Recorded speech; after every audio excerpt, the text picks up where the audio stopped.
সাজিয়ে গুজিয়ে দেউরে বড়ই পাতা গরম জলে শোয়ায়া মুশরির তলে বড়ই পাতা গরম জলে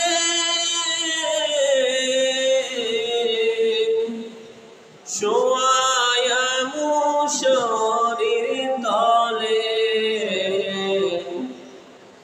আতর গোলাপে চন্দনে মাইকা দে ও সজনী তোরা সাজিয়ে গুজিয়ে দেউরে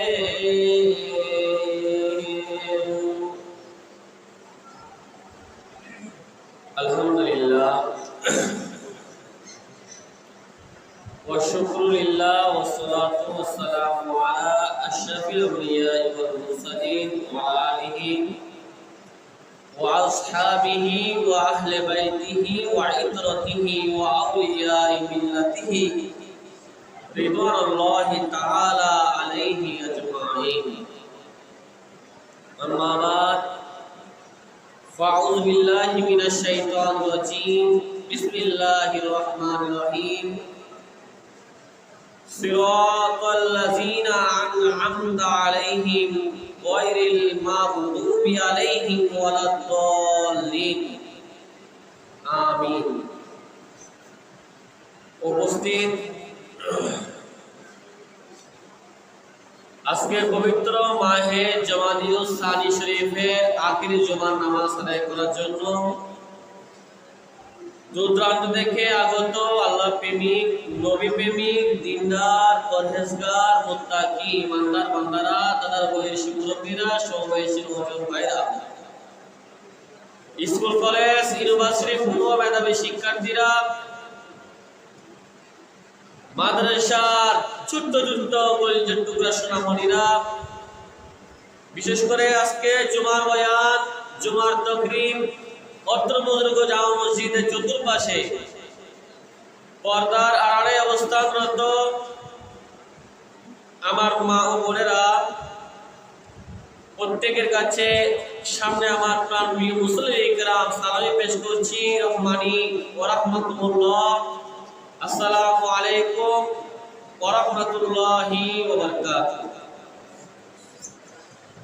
সর্বপ্রথম ওই মহান মালিক মহান রব্বুল আলামিনের দরবারে শুকরিয়া জ্ঞাপন করছি যে মহান রব্বুল আলামিন আমাদেরকে দয়া করে মায়া করে অনুগ্রহ করে করুণা করে ইহসান করে আজকে পবিত্র মাহে জামাদিউস সানি শরীফের আখিরি জুমা এই মাস শেষ হওয়ার পরে যে মাস আমাদের সামনে আগমন করবে ওই মাসের নাম হচ্ছে মাহে রজবুল মুরাজ্জব শরীফ মাস।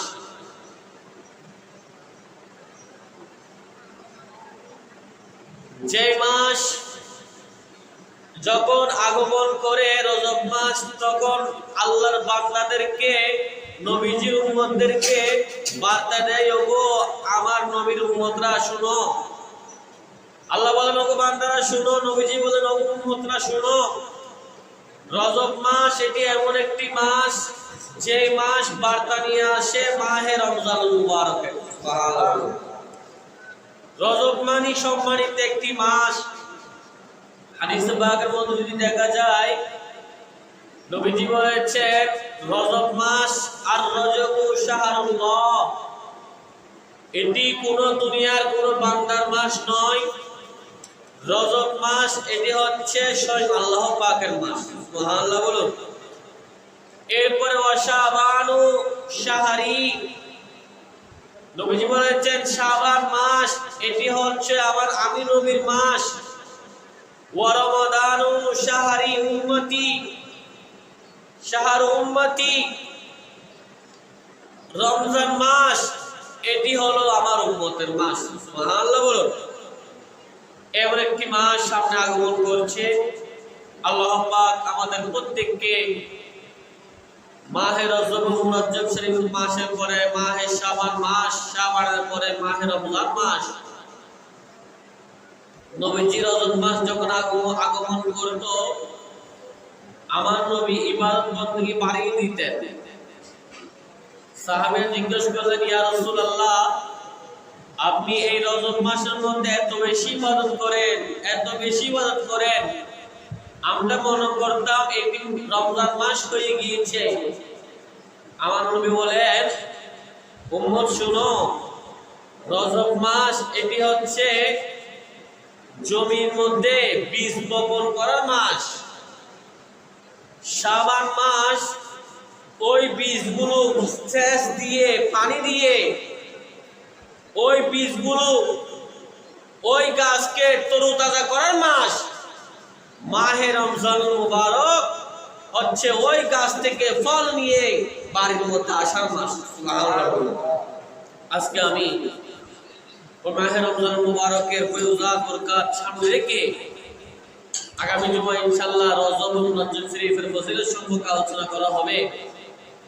গত 2-3 জুমা আমি খলিফাতুল মুসলিমিন, খলিফাতুর রাসূল, ইসলামের প্রথম খলিফা হযরত সাইয়েদনা সিদ্দিক আকবর রাদিয়াল্লাহু তাআলা আনহুর আজমতের উপর আলোচনা করেছিলাম। আজকে আমি ইসলামের দ্বিতীয় নম্বর খলিফা হযরত সাইয়েদনা আমিরুল মুমিনিন আব্দুল্লাহ ইবনে উমর ফারুক আযম রাদিয়াল্লাহু তাআলা আনহুকে নবীজি কেমন মহব্বত করতেন, সিদ্দিক আকবরকে যেরকম নবীজি মহব্বত করতেন, ফারুক আযমকে নবীজি ওইরকম মহব্বত করতেন। কারণ আমরা যদি দেখি ইসলামের ইতিহাসের মধ্যে দেখলে পাওয়া যায় আল্লাহর পেয়ারা মাহবুব নবী সাল্লাল্লাহু আলাইহি ওয়াসাল্লাম সিদ্দিক আকবরকে যেরকম মহব্বত করতেন, ফারুক আযমকে ওইরকম মহব্বত করতেন। নবীজি হাদিসে পাকের মধ্যে বলেছেন, প্রত্যেক নবীর আসমানের মধ্যে 2 জন উজির ছিল, জমিনের মধ্যে 2 জন উজির ছিল। এরকম উজির প্রত্যেক নবীর জবানের মধ্যেও ছিল। কিন্তু আল্লাহর পেয়ারা মাহবুব নবী সাল্লাল্লাহু আলাইহি ওয়াসাল্লাম বলেছেন, উম্মতের মধ্যে শ্রেষ্ঠ 2 জন ব্যক্তি হলেন তারা, বিশেষ করে আমি নবীরও এরকম অন্যান্য নবীদের মতো উজির আছে। যদি দেখা যায় ওই উজিরগুলো, বিশেষ করে হাদিস কানা মিশকাত শরীফ 560 নম্বর পৃষ্ঠার মধ্যে পাওয়া যায় এবং সিয়াহাসিতার অন্যতম কিতাব তিরমিজি শরীফের মধ্যেও পাওয়া যায়। হাদিসের যিনি রাবী, একজন জলিল কদর সাহাবী, ওনার নাম হযরত আবু সাঈদ খুদরী রাদিয়াল্লাহু তাআলা আনহু। তিনি হাদিসে পাক বর্ণনা করেছেন। তিনি বলেন, রাসূল পাক সাল্লাল্লাহু আলাইহি ওয়াসাল্লাম ইরশাদ করেন, নবীজি বলেছেন, মা মিন নবিয়্যিন ইল্লা লাহু ওয়াজিরানে মিন আহলিস সামাই ওয়া ওয়াজিরানে মিন আহলিল আরদ। নবীজি বলেছেন, প্রত্যেক নবীর জন্য 2 জন উজির, 2 জন হচ্ছে আসমানবাসীর জন্য, ওই নবীদের 2 জন উজির থাকে জমিনবাসীর জন্য। ফাআম্মা ওয়াজিরা মিন আহলিস সামা, আমি নবীর আসমানের মধ্যে যে 2 জন উজির আছে, ওই 2 জনের মধ্যে একজনের নাম হচ্ছে জিবরিলু ওয়া মিকাইলু। ওই আসমান মধ্যে আমি নবী যে 2 জন উজির আছে, ওই 2 জন উজির হচ্ছে একজন হযরত জিবরাইল আলাইহিস সালাম, আরেকজন হচ্ছে হযরত মিকাইল আলাইহিস সালাম। জোরে বলুন সুবহানাল্লাহ। ওয়া ওয়াজির রায়া বিন আহলিল আরদ, আমি নবীর জন্য অন্যান্য নবীদের যেরকম পৃথিবীর জমিনের মধ্যে 2 জন উজির ছিল, অনুরূপভাবে আমি নবীরও 2 জন উজির ছিল। ওই দুইজন উজিরের মধ্যে একজনের নাম হচ্ছে আবু বকরিন ওয়া উমারু, একজন হচ্ছে ইসলামের প্রথম নম্বর খলিফা হযরত আবু বকর সিদ্দিক রাদিয়াল্লাহু তাআলা আনহু, আরেকজন নাম হচ্ছে ইসলামের দ্বিতীয় নম্বর খলিফা হযরত ওমর রাদিয়াল্লাহু তাআলা আনহু। সুবহানাল্লাহ। যদি আমরা দেখি আল্লাহর প্যারা মাহবুব নবী সাল্লাল্লাহু আলাইহি ওয়াসাল্লাম সিদ্দিক আকবর এবং ফারুক আজমকে কত বড় মহব্বত করতেন, কেমন মহব্বত করতেন। যারা ফারুক আজম এবং সিদ্দিক আকবরের শানে বিদ্বেষ করে, দুশমনী করে, তাদের পরিণাম কি হবে? বিশ্ববিখ্যাত একজন ইমাম আবু নুআইম ইসবাহানী রাহমাতুল্লাহ আলাইহি, যিনি 430 হিজরির ইমাম, কত 430, এখন চলতেছে 1447, তাহলে উনি আজকের ইমাম না, প্রায় আরো 1000 বছর আগের ইমাম আবু নুআইম ইসবাহানী রাহমাতুল্লাহ আলাইহি। ওনার একটা জগৎ বিখ্যাত কিতাবের নাম হচ্ছে ফাযাইলুল খুলাফায়ে রাশিদিন। এই কিতাবের প্রথম খণ্ড 100 নম্বর পৃষ্ঠার মধ্যে বলেছেন, এখানে হাদিস এবং ওখানের মধ্যে নোট করা হয়েছে। ওই হাদিসে যিনি রাবি, ওনার নাম হযরত সাইয়েদনা আবু হুরায়রা রাদিয়াল্লাহু তাআলা আনহু। তিনি বলেন, ক্বালা রাসূলুল্লাহি সাল্লাল্লাহু আলাইহি ওয়াসাল্লাম, হযরত আবু হুরায়রা রাদিয়াল্লাহু তাআলা আনহু বলেছেন, নবীজি ইরশাদ করেন, নবীজি বলেছেন, ইন্না ফিস সামাঈদ দুনিয়া, নিশ্চয় প্রথম আসমানের মধ্যে সামানিনা আলফা মালাকান, প্রথম আসমানের মধ্যে ৮০,০০০ ফেরেশতা আছে। সুবহানাল্লাহ। ৮০,০০০ ফেরেশতা আছে। ইস্তাগফিরুনাল্লাহ, ওই ৮০,০০০ ফেরেশতা এমন একজন বান্দার জন্য মাগফিরাত কামনা করে, ক্ষমা প্রার্থনা করে। উনি কোন বান্দা? লিমান আহাব্বা আবু বকরিন ওয়া উমারা, যে ব্যক্তি দুনিয়ার জমিনের মধ্যে সিদ্দিক আকবরকে ভালোবাসবে, ফারুক আজমকে ভালোবাসবে, আল্লাহর নবীজি বলেছেন প্রথম আসমানের মধ্যে ৮০,০০০ ফেরেশতা আছে। যে ৮০,০০০ ফেরেশতা ওই ব্যক্তির জন্য আল্লাহর দরবারের মধ্যে মাগফিরাত কামনা করে। জোরে বলুন সুবহানাল্লাহ। এরপর নবীজি বলেছেন, প্যারা হাজির মন করা কথা বলছি না, ইমাম আবু নুআইম ইসবাহানী রাহমাতুল্লাহ আলাইহি খুলাফায়ে রাশিদিন, ফাযাইলুল খুলাফায়ে রাশিদিন প্রথম খণ্ড ১০০ পৃষ্ঠার মধ্যে এই হাদিস কানুন করেছেন। এরপরে আমার নবীজি বলেছেন, ওয়া ফিস সামাই সানিয়াতান সামানুনা আলাফা মালাকান, আমার নবীজি বলেছেন দ্বিতীয় আসমানের মধ্যে ৮০,০০০ ফেরেশতা আছে, যারা ইয়ালআনুনা মান আবগাদা আবু বকরিন ওয়া উমারা। নাউযুবিল্লাহ বলুন। প্রথম আসমানে ৮০,০০০ ফেরেশতা আছে, যারা ওই বান্দার জন্য রহমত, ওই বান্দার জন্য মাগফিরাত কামনা করে, যারা দুনিয়ার জমিনে আবু বকর সিদ্দিককে ভালোবাসে এবং ফারুক আজমকে ভালোবাসে। পক্ষান্তরে নবীজি বলেছেন দ্বিতীয় আসমানের মধ্যে এমন ৮০,০০০ ফেরেশতা আছে, যারা সব সময় লানত করে, সব সময় আল্লাহর দরবারের মধ্যে লানত করে এমন ব্যক্তির জন্য, যারা দুনিয়ার জমিনের মধ্যে ফারুক আজম এবং সিদ্দিক আকবরকে গালমন্দ করে। জোরে বলুন নাউযুবিল্লাহ। আল্লাহ পাক আমাদেরকে ওই সমস্ত গুস্তাহে রাসূল থেকে আল্লাহ পাক আমাদেরকে হেফাজত করে। সকল বলুন আমিন। প্রিয় হাজিরিন, আপনাদেরকে যদি আরেকখানা হাদিস পাক আমি শোনাই, আল্লাহর নবী রাহমাতুল্লিল আলামিন দুনিয়ার জমিনে সিদ্দিক আকবরকে যেরকম ভালোবেসেছেন, ফারুক আজমকে ভালোবেসেছেন। কারণ ফারুক আজম উনি এমন একজন ব্যক্তি ছিলেন, যিনি ইসলাম ধর্ম কবুল করার পরে ইসলামের কুটি এমন শক্ত হলো, এমন মজবুত হলো।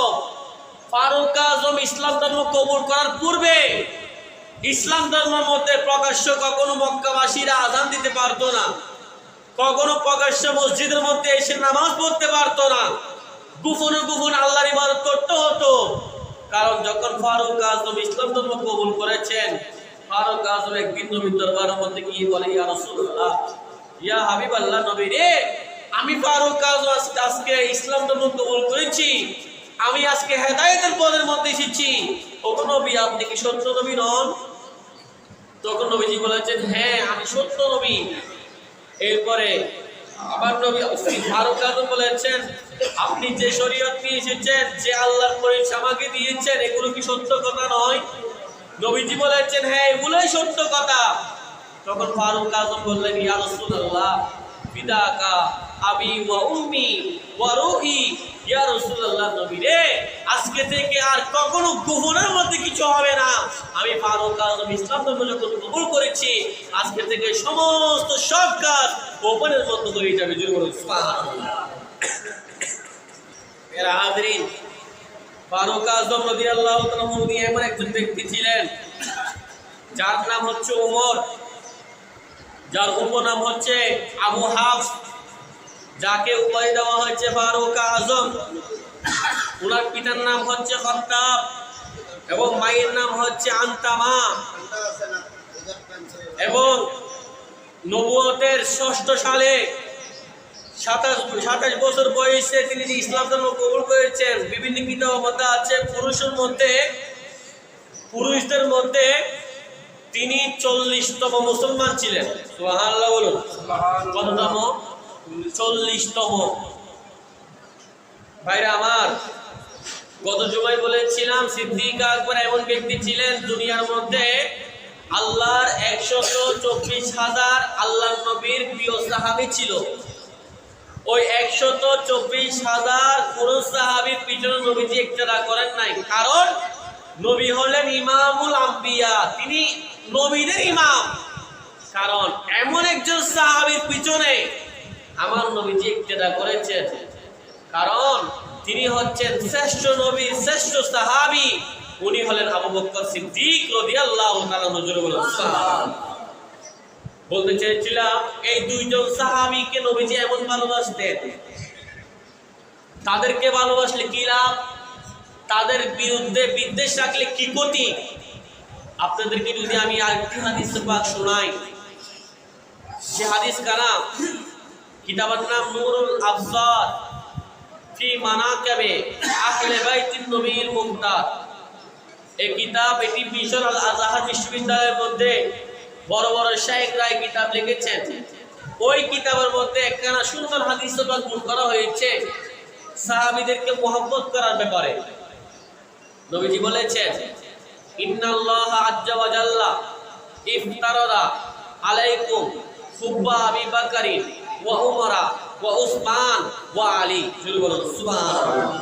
নবীজি বলেছেন, নিশ্চয় আল্লাহ তাআলা ইফতারাদা আলাইকুম, তোমাদের উপর ফরজ করেছেন, হুব্বা আবি বকরিন, সিদ্দিক আকবরকে ভালোবাসা, ওয়া উমরা, উমরকে ভালোবাসা, ওয়া উসমানা, উসমানকে ভালোবাসা, ওয়া আলী, মাওলা আলী শেরউদাকে ভালোবাসা। সুবহানাল্লাহ। কামা ইফতারাদা আলাইকুমুস সালাতা ওয়াজ যাকাতা ওয়াল হজ্জা ওয়াল সাওমা। নবীজি বলেছেন, তাদেরকে ভালোবাসা তোমাদের জন্য ওইরকম ফরজ যেরকম আল্লাহ পাক তোমাদের জন্য নামাজ ফরজ করেছেন, যাকাতকে ফরজ করেছেন, হজকে ফরজ করেছেন, রোজাকে ফরজ করেছেন।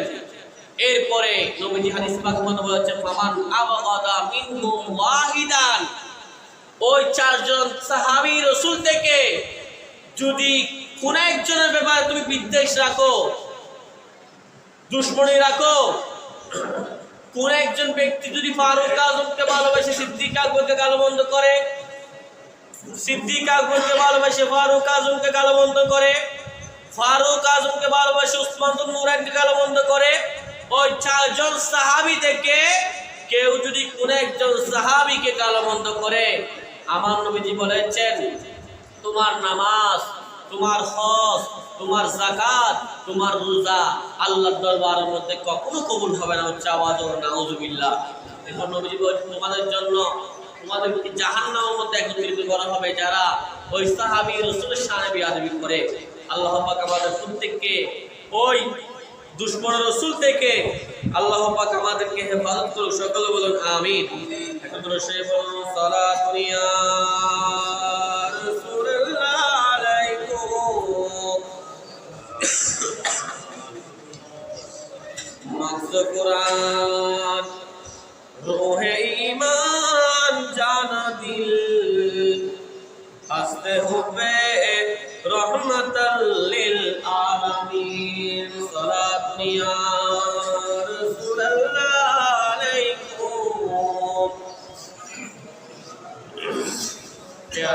বলতে চেয়েছিলাম ইসলামের দ্বিতীয় নম্বর খলিফা, ওনার নাম হচ্ছে খলিফাতুল মুসলিমিন হযরত সাইয়েদনা ওমর ফারুক আযম, যাকে ইসলামের দ্বিতীয় নম্বর খলিফা বলা হয়। সিদ্দিক আকবরের ইন্তেকালের পরে যিনি খেলাফতের দায়িত্ব নিয়েছিলেন উনি হচ্ছেন ফারুক আযম। উনি যখন কাফেরের দলের মধ্যে ছিল, ইসলাম ধর্ম কবুল করার আগে ওই কাফেরের দল সবচেয়ে বড় শক্তিশালী ছিল, যার কারণে ফারুক আযম কাফেরের দলের মধ্যে থাকা অবস্থায় কোন মুসলমান কোন ইবাদত বন্দী করতে পারে নাই। নবীজি দ্বীনের কাজ প্রকাশের মধ্যে করতে পারে নাই। একদিন আমার নবী রাহমাতুল লিল আলামিন আল্লাহর দরবারের মধ্যে দোয়া করেছেন, আল্লাহ রে, আমি নবী যে নবুয়তের দায়িত্ব নিয়ে রিসালাতের দায়িত্ব নিয়ে এসেছি, যদি আল্লাহর আপনি ওয়াহদানিয়ত প্রকাশ করতে হয়, আল্লাহ রে, আমার জন্য এই কাফেরের সংখ্যা বেশি, আল্লাহ তুমি দুইজন উমর থেকে একজন উমরকে তুমি দ্বীন ইসলামের জন্য কবুল করো। জোরে বলুন সুবহানাল্লাহ।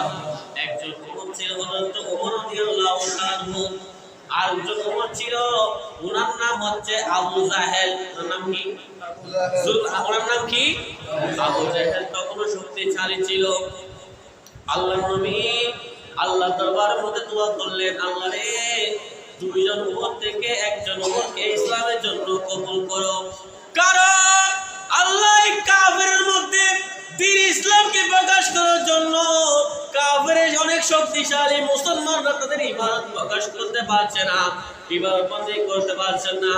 একদিন ওই কাফেররা সকলে মিলে একটা সিদ্ধান্ত নিল, আজকে আমরা যাব গিয়ে ওই মুহাম্মদ সাল্লাল্লাহু আলাইহি ওয়াসাল্লামকে হত্যা করব। নাউযুবিল্লাহ বলুন, একটু জোরে বলুন নাউযুবিল্লাহ। সকলে বসে একটা ডিসিশন নিল, সিদ্ধান্ত নিল, কে যাবে ওই মুহাম্মদ নামের সাল্লাল্লাহু আলাইহি ওয়াসাল্লাম, তিনি নাকি আল্লাহর ওয়াহদানিয়ত প্রকাশ করতে, তার নাকি একজন খোদা আছে, তিনি নাকি মানুষকে ধরে ধরে তার পক্ষে নিয়ে যাচ্ছে, মুসলমান করছে। সেখানের মধ্যে তোমরা কে আছো, কোন ব্যক্তি আছো? ওই নবী রাহমাতুল লিল আলামিন মুহাম্মদ সাল্লাল্লাহু আলাইহি ওয়াসাল্লামকে হত্যা করবে। কোন কাফেরের নেতা, কোন কাফেরের দলের সাহস হচ্ছে না। ওই মুহূর্তে ফারুক আযম ইসলামের দ্বিতীয় নম্বর খলিফা, ইসলাম ধর্ম গ্রহণ করার পূর্বে হযরত ওমর রাদিয়াল্লাহু তাআলা আনহু ওই কাফেরদের মধ্যে দাঁড়িয়ে গেলেন, সকলকে বললেন, আমি যাব ওই মুহাম্মদকে হত্যা করার জন্য। উনি কোন মুহাম্মদ? এখানের মধ্যে এসে মানুষকে তার পক্ষে নিয়ে যাচ্ছে, তার নাকি একজন খোদা আছে, আল্লাহ আছে। ইসলামের দ্বিতীয় নম্বর খলিফা হযরত ওমর রাদিয়াল্লাহু তাআলা আনহু, তিনি যখন হাতের মধ্যে একটা তরবারি নিলেন আমার নবী রাহমাতুল লিল আলামিনকে হত্যা করার জন্য, জোরে বলুন নাউযুবিল্লাহ। যখন ওমর রাদিয়াল্লাহু তাআলা বের হয়ে গেলেন, যেতে যেতে যেতে যেতে একজন সাহাবী, উনি ইসলাম ধর্ম কবুল করেছেন। কারণ তখন যে ব্যক্তি ইসলাম ধর্ম কবুল করেন তিনি প্রকাশ্যে এটা বলতে পারতেন না, কারণ কাফেরের সংখ্যা বেশি ছিল। ইসলামের কথা বললে তাকে কি করতো? হত্যা করত। পথের মধ্যে যখন গেলেন তখন আব্দুল্লাহ নামক একজন সাহাবীর সাথে ফারুক আযমের দেখা হলো। ওগো ওমর রাদিয়াল্লাহু তাআলা আনহু, আপনি কোথায় যাচ্ছেন? হযরত ওমর বলেন, আমি মুহাম্মদ নামক একজন ব্যক্তি আছে, ওনাকে আমি হত্যা করতে যাচ্ছি। যাচ্ছি। ওই কথা বলার পরে ওই আব্দুল্লাহ নামক সাহাবী অন্তরের মধ্যে কেঁপে উঠলো, হাই হাই, ও ওমর, তুমি কোন মুহাম্মদকে হত্যা করতে যাচ্ছ? কারণ যে মুহাম্মদকে দুনিয়ার জমিনের মধ্যে আল্লাহ না পাঠাইলে আল্লাহ এই কুল কায়নাত, আল্লাহ সমস্ত পৃথিবীও আল্লাহ বানাইতেন না। একমাত্র দুনিয়ার সমস্ত সবকিছু বানিয়েছেন আমার নবী রহমতুল লিল আলামিনের কারণে। জোরে বলুন সুবহানাল্লাহ। এরপর আব্দুল্লাহ বলেন, ঠিক আছে মোহাম্মদ, তুমি শান্ত হও, শান্ত হও, শান্ত হও। তুমি মুহাম্মদ সাল্লাল্লাহু আলাইহি সাল্লামকে হত্যা করবে, ঠিক আছে, তুমি আগে তোমার ঘরের মধ্যে যাও। ওই তোমার ঘরের মধ্যে তোমার বোন এবং তোমার ভগ্নিপতি দুইজন, কয়জন? কয়জন? ওই দুইজন। তুমি আগে তোমার ঘরের মধ্যে যাও। ওই ঘরের মধ্যে তোমার বোন ফাতেমা এবং তোমার ভগ্নিপতি ওই মুহাম্মদ সাল্লাল্লাহু আলাইহি সাল্লামের হাতে ঈমান এনেছে। এই কথা শুনে ফারুক রাগান্বিত হয়ে গেলেন, কিরে, আমার পরিবারের মানুষ, আমার বোন কিভাবে ওই মুহাম্মদ সাল্লাল্লাহু আলাইহি সাল্লামের হাতে ঈমান আনতে পারে? ফারুক আজম এখন তার উদ্দেশ্য ছিল নবীর দরবারের মধ্যে যাবে, রাসূল পাককে কি করতে, হত্যা করতে। এখন তার উদ্দেশ্য ফিরে গেল, আগে আমি আমার ঘরের মধ্যে আমার বোন এবং ভগ্নিপতিকে হত্যা করবো, তারা কিভাবে ওই মুহাম্মদের উপর ঈমান আনলো? ফারুক আজম দূর দিয়ে যখন তার ঘরের মধ্যে গেল, দেখতেছেন বাহির থেকে তার ঘর থেকে কিছু আওয়াজ আসতেছে। জোরে বলুন সুবহানাল্লাহ। দেখতেছেন ফারুক আজম, দেখতেছেন তার বোন ফাতেমা ওই ঘরের মধ্যে কত সুন্দর করে করে কোরআনের পাক তেলাওয়াত করতেছে, কোরআনের পাক তেলাওয়াত করতেছে। ফারুক আজম যখন ওই বোনে ফাতেমার ঘরের মধ্যে গেল, তখন তার বোনকে এত প্রহার করলো, এত আঘাত করলো, রক্তাক্ত করে ফেললো। হঠাৎ করে ফারুক আজম অন্তরের মধ্যে একটু মায়া চলে আসলো, হাই হাই, এটা তো আমার বোন। জোরে বলুন সুবহানাল্লাহ। এরকম করে ওই বোন ফাতেমার প্রতি একটু মায়া চলে আসলো, বলতেছেন, ও আমার বোন, তোমরা ফাতেমা, এতক্ষণ পর্যন্ত আমি বুঝলাম তুমি এত মায়ের এত সব কিছু দেখ তুমি কেন করছো, তোমাকে আমি কেন মারছি, কারণ তুমি আমার কলেজের টুকরা বোন। ওই ফাতেমা বলেন, না না, তুমি আমার কখনো ভাই হতে পারো না, কারণ তুমি এমন একজন ব্যক্তির শানে বেয়াদবি করছো, রাসূল পাক সাল্লাল্লাহু আলাইহি সাল্লামের শানে বেয়াদবি করছো, তুমি এখনো মুসলমান হও নাই, তুমি আমাকে কখনো টাচ করিও না। ওই ফারুক আজম বললেন, আচ্ছা ঠিক আছে, তুমি একটু আগে যে কিতাব পড়ছিলাম, যে কালাম তুমি পড়ছিলা, হাযা লাইসা কালামিল বাশার, এটা দুনিয়ার কোনো মানুষের বানানো রচিত বাণী হতে পারে না, এটা স্বয়ং একমাত্র আল্লাহর বাণী। জোরে বলুন সুবহানাল্লাহ। এরকম শোনার পরে কোরআন পাকের আয়াতের কারণে চিন্তা করুন, এক্ষেত্রে কথা বলতেছি ভাই, তৎকালীন যুগে ফারুক আজম অন্তরের মধ্যে ঈমান অনুভূতি আসছে কোরআনের তেলাওয়াতের কারণে। সুবহানাল্লাহ বলুন। কোরআন তেলাওয়াত এটা এমন একটা জিনিস যে কোরআন তেলাওয়াত করলে, কোরআন তেলাওয়াতের মাধ্যমে মানুষ বিধর্মী থেকে ইসলামের স্বাদ পায়। আজকে আমরা এই কোরআন তেলাওয়াতকে অনেক দুর্বল মনে করি, সন্তানকে মাদ্রাসার মধ্যে ভর্তি করতে চাই না, সন্তানকে আমি আগে ইংলিশ মিডিয়ামের মধ্যে ভর্তি করে দিই, সন্তানের সাথে দ্বীনের পরিচয় নাই, সন্তানের সাথে দ্বীন ধর্মের শিক্ষা আজকে নাই। কারণ অথচ ফারুক আজমের মতো ব্যক্তি ঈমান আনার জন্য ইসবিয়া তৈরি হয়েছে একমাত্র কোরআনে পাকের তেলাওয়াতের কারণে। সুবহানাল্লাহ। এই কথা বলার পরে ওই বোন ফাতেমাকে বললো, ওগো আমার বোন, আসো আসো আসো, তুমি কোন নবীর উপর, কার উপর তুমি ঈমান এনেছো? এত সুন্দর কালাম পাক, এই কালাম পাক কার উপর নাযিল হয়েছে? আমি তোমাকে নিয়ে ওই নবীর দরবারের মধ্যে যাব। ফাতেমা বললেন, না না না, তুমি আমার সাথে যেতে পারবে না, কারণ ইন্নামাল মুশরিকুনা নাজাসুন, মুশরিকরা হচ্ছে অপবিত্র, তুমি আগে গোসল করে নাও। কি করে নাও? তুমি কি করে নাও? গোসল করার পরে ফারুক আজম তার বোন ফাতেমাকে নিয়ে এবং ভগ্নিপতিকে নিয়ে রওনা হয়ে গেল নবীর দরবারে যাওয়ার জন্য।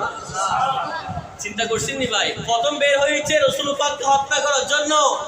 আজকে ওই ফাতেমার কথা শোনার পরে, কোরআন তেলাওয়াত শোনার পরে নবীজি সাল্লাল্লাহু আলাইহি সাল্লামকে হত্যা করার কথা এটা বিপরীত হয়ে নবীর দরবারের মধ্যে সেই চলে গেল ঈমান সাথ গ্রহণ করার জন্য। যখন দূর থেকে ফারুক আজম আসতেছে, রাসূল পাক মসজিদ নববীর মধ্যে সাহাবীদেরকে নিয়ে বসে আছেন। ওইখান থেকে একজন সাহাবী দাঁড়িয়ে গেল, ইয়া রাসূলুল্লাহ, ওই ওমর রাদিয়াল্লাহু তাআলা আপনাকে হত্যা করার জন্য আসছে। আমরা সাহাবীরা থাকাকালীন আপনি নবীকে কখনো হত্যা করতে দিব না। ওমর রাদিয়াল্লাহু তাআলা যত শক্তিশালী ব্যক্তি হোক না কেন, আমরা কখনো আপনি নবীকে হত্যা করতে দিব না। কারণ আমরা সাহাবীরা বলছি, আমাদের জানের চেয়ে, আমাদের মালের চেয়ে, মা বাবার চেয়েও আমরা আপনি নবীকে বেশি ভালোবাসি। উমর কখনো আপনাকে হত্যা করতে পারবে না। তখন আমার নবীজি জেনে গেলেন। আমার নবীজি বললেন, ওগো সাহাবী শুনো, তুমি বসো, উমর আমাকে হত্যা করতে আসছে না, উমর আসছে আমার দরবার থেকে ঈমানের দৌলত নেওয়ার জন্য। যখন ফারুক আজম ধরে নবীর দরবারের মধ্যে চলে আসলো, এসে রাসূল পাকের কদমের মধ্যে পড়ে গেলেন, ইয়া রাসূলুল্লাহ, ইয়া হাবিবাল্লাহ, আমি অনেক ভুল করেছি, আমি অনেক পাপ করেছি। আপনি নবী রাহমাতুল লিল আলামিন সম্পর্কে আমি জানতাম না। আপনি আমাকে আপনার হাতের মধ্যে কালিমা পড়ায় দেন। ফারুক আজমকে রাসূল পাক সাল্লাল্লাহু আলাইহি সাল্লাম হাতের উপর হাত রেখে ফারুক আজমকে আমার নবীজি পড়িয়ে দিলেন, লা ইলাহা ইল্লাল্লাহু, জোরে বলেন মুহাম্মাদুর রাসূলুল্লাহ সাল্লাল্লাহু আলাইহি ওয়াসাল্লাম। নবীজির হাতে ফারুক আজম ঈমান গ্রহণ করলেন, জোরে বলেন সুবহানাল্লাহ।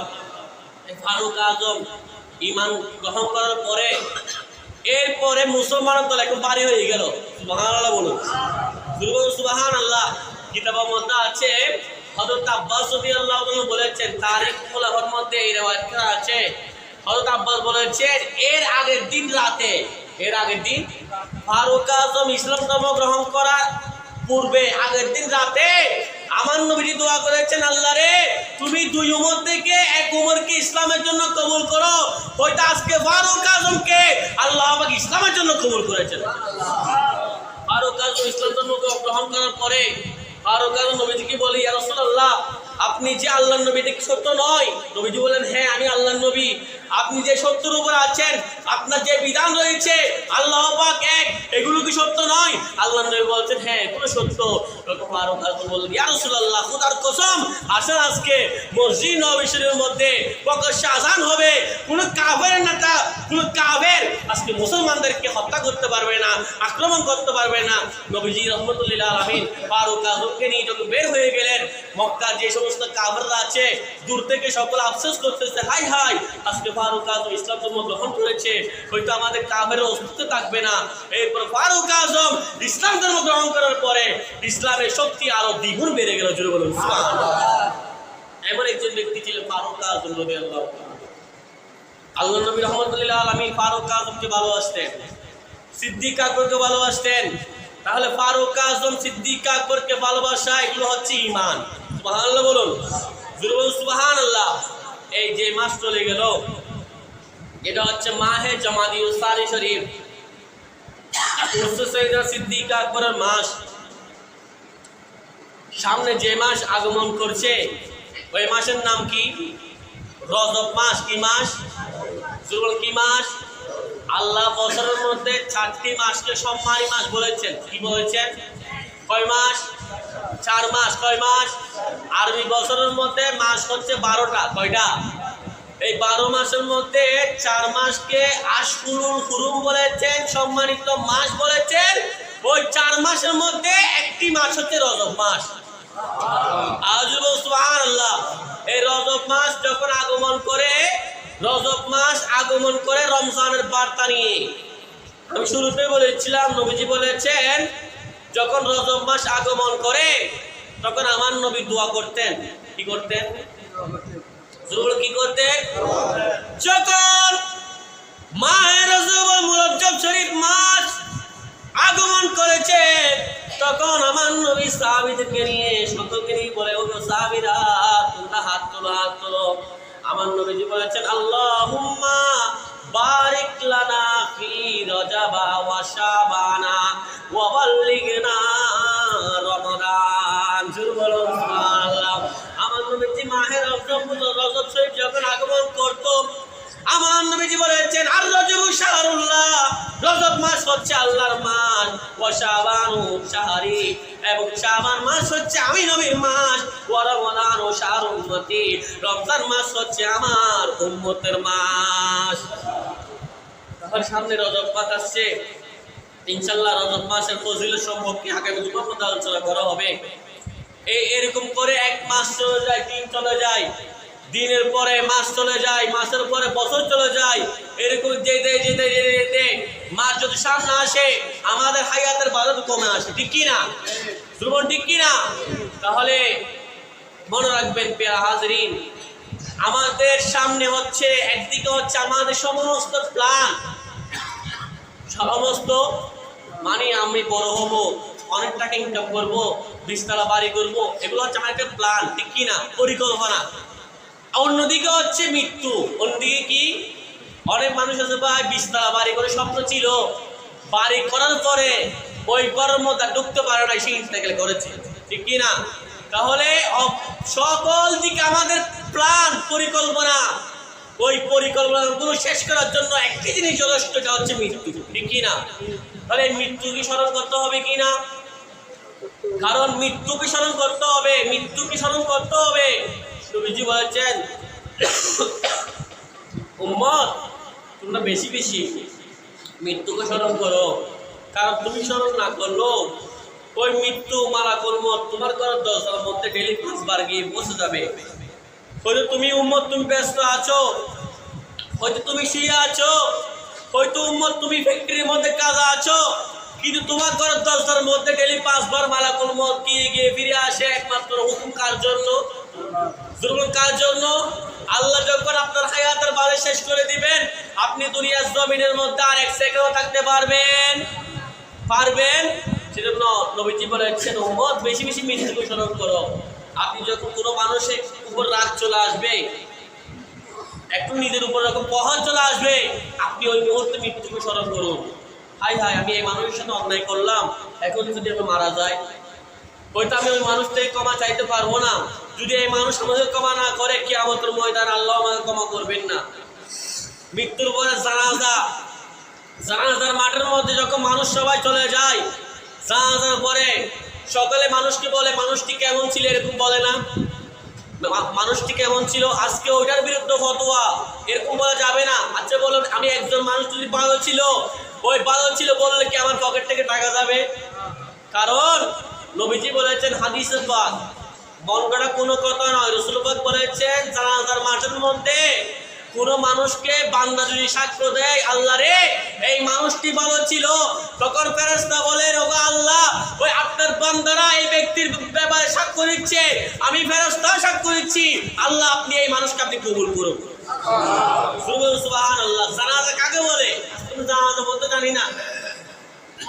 জানাজা বলতে, জানাজা মানে কি, জানাজার হুকুম কি, ফরজ কয়টা আজকে আমরা জানি না।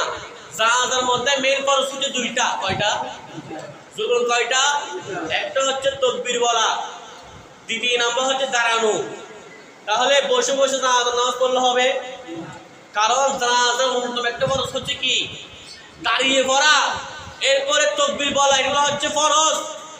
কারণ জানাজাটা এমন একটি বিষয়, জানাজার জন্য লাশকে সামনে রাখতে হবে। আজকে অনেক মুফতিরা বলে গায়েবী জানাজা পড়ে তারা, লাশ নাকি টাকার মধ্যে, তারা এখান থেকে জানাজা পড়া শুরু করছে। কারণ জানাজার হুকুম শর্ত হচ্ছে লাশ থাকবে কোথায়? লাশ থাকবে কোথায়?